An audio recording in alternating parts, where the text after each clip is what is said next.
With every tick of the clock, the excitement builds here at Kennedy Space Center for the launch of their mega moon rocket. The SLS stands on top of the launch pad 39B here at Kennedy Space Center.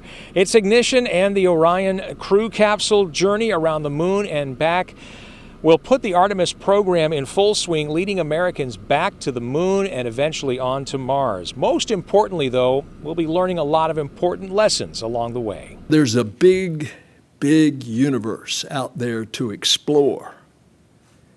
And this is the next step in that exploration. NASA's latest endeavor set to literally kick into full gear with the launch of Artemis 1.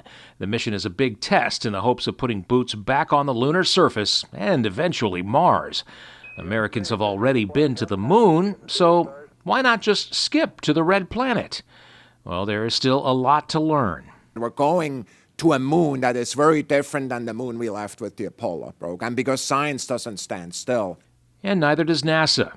The space agency knows it has to take a small jump to take that next giant leap. As more science equals more learning about the moon, how it formed, how we can stay long-term, and how we move on to Mars. We're going back to the moon, but we're going to live and learn and develop new technologies, because we're eventually going to Mars. That science started decades ago with Apollo 11 and has passed down through generations. And now it's in the hands of future explorers with a new sense of responsibility. It's no longer the Apollo generation.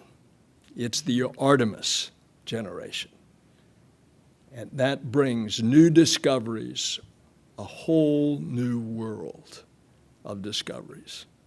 For those who think the moon is as far as humans should go, NASA Administrator Bill Nelson has a simple message. It's not NASA's style. We are explorers and adventurers as a species. That basically is the fulfillment of our destiny.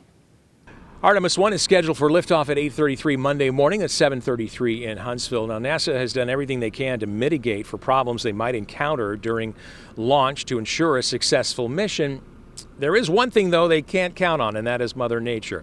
They're watching that forecast carefully. If there is a problem and they have to scrub Monday for weather or for some other reason, there's another launch opportunity that Friday and then again the following Monday. At Kennedy Space Center, Dan Schaefer, Way 31 News.